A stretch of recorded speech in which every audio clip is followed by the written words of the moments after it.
Der Herr Neffe von Lina Summer.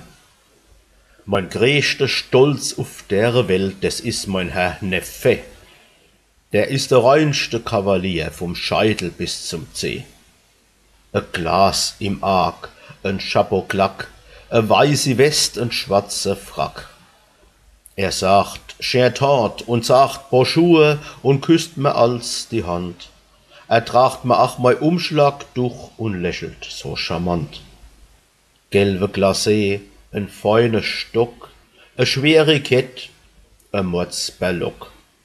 Er is ein Gourmand comme il faut und sucht nur's Feinste raus.